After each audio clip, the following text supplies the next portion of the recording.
the signature win of last year, maybe the signature win of Alonso's career, is in Milwaukee. That's definitionally not a thing that has been happening this year. Zero. Right.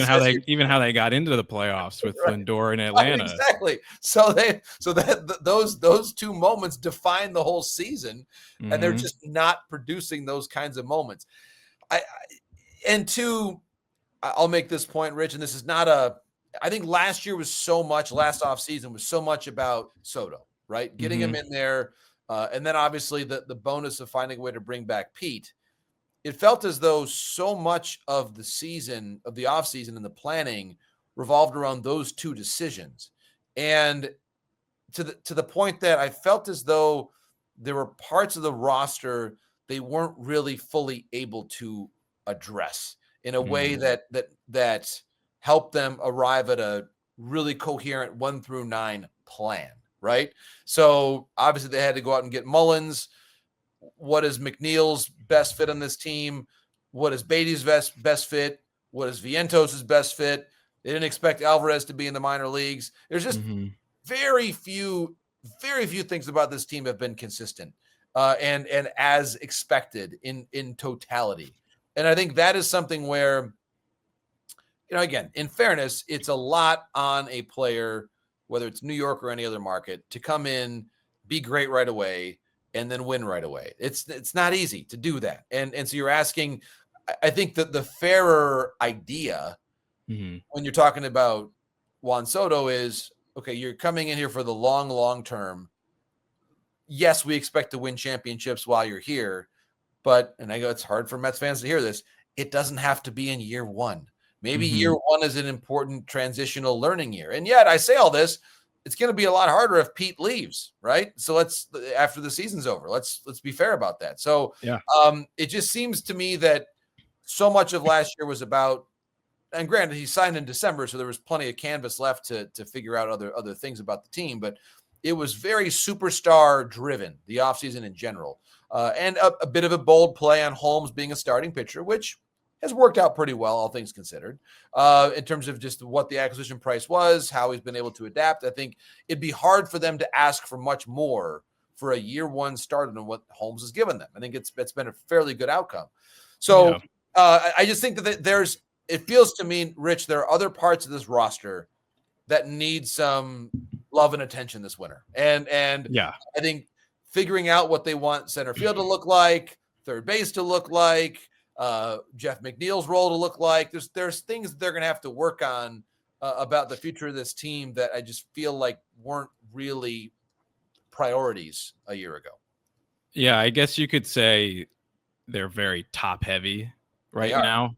And some of that is, we're finally starting to see it, but some of that is the effects of not having a good farm system for almost a decade. They're starting to get there now, but that's like often how a lot of these good teams, like the Dodgers, you have the Cubs that are starting to do this as well. Just they can fill in the margins with that cheap homegrown talent, which the Mets have not been able to do until they started calling up these pitchers this year.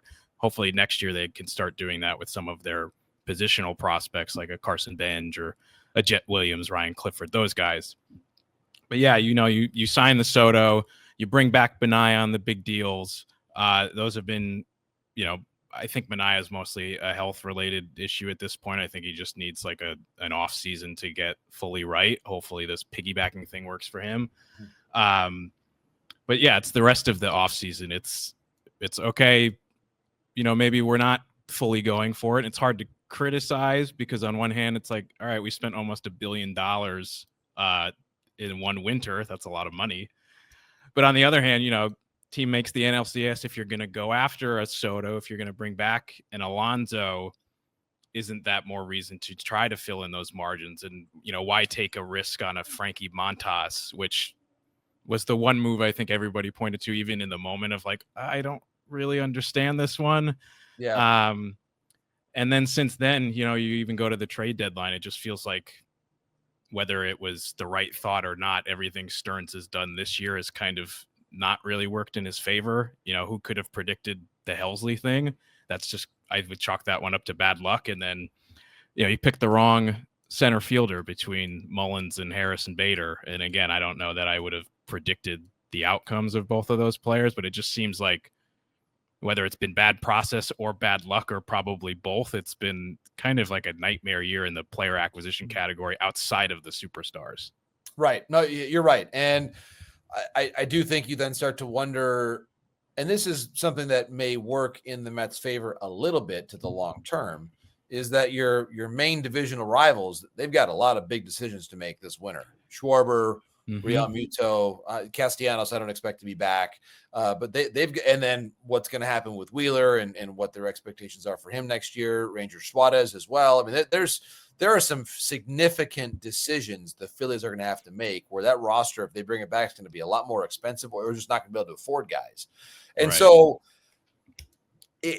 the Mets will have work to do this winter, clearly, as we both agree. But it just seems to me that at least the decisions that they will need to make are not necessarily the most expensive ones. The teams, honestly, that I think are kind of fun to watch now and are seem to have built a really unique brand, if you will, in the way they're playing right now. The Blue Jays. I mean, they signed their version of Pete in Vladdy, and they signed him long term. Bo obviously is hurt now, but has had a really good season. But a lot like the Jays have done a really good job of bringing some guys up from the minor leagues. And again, some of that's timing and everything else. But at this time last year, people weren't saying, "Oh my gosh, Addison Barger is going to end up playing like an all-star." I mean, Varsho's come back and been healthy. But the point is, like, that is a team that, and we just saw Trey Savage's debut.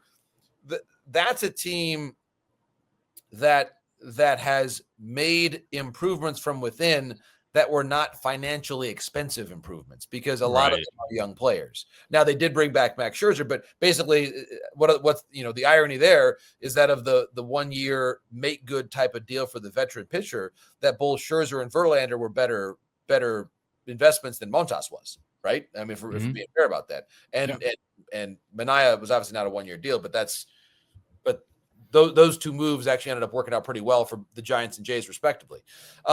It's interesting, Rich, that some teams, and I would say teams that I find fun to watch, and those that seem to, I think, have good chemistry the deeper they get in the season, are those that have a bit of a homegrown position player group that grew up playing together, so to speak, and really have come to rely on each other. The Brewers have that. The Tigers have that. The Blue Jays, to an extent, have that in different iterations. Those types of ball clubs, I think, are fun to watch, and they have a real energy about them in a way that the Mets obviously have great players, but it's not really a group that is still young and cohesive and all together. I mean, they do have some young position players, but they're not the ones that are driving the culture of the team. It's more of the veterans, and I just wonder if there are some challenges the Mets may face to try to figure out, especially if Alonso leaves. Who are we? What is our identity as their identity is certainly talent, no question about that. They've got plenty of talented players, but in the biggest games, it seems like teams that have that well-defined culture can fall back on that a little bit, to where the Dodgers, they signed Ohtani, and that's amazing, and they signed Freeman, and they traded for Mookie Betts. They also have Will Smith, and they would not be who they are without Will Smith. And I think those types of players, I think, are especially valuable to you in the month of October. Yeah, I think, to your point, that's what the Mets want to get to. Right. I went back to David Stearns' original press conference almost 2 years ago. He basically said the same thing of, like, we want to build this from within, and then the money comes in to supplement that. And if you look at when the Dodgers were sold, what is that, about a decade ago at this point, give or take, at first it was just the money. It was bolstering the roster to get a better major league product right away, while completely rebuilding the farm system, building up their analytics department, all that. That's what the Mets are trying to do. They're only in year 2 of that.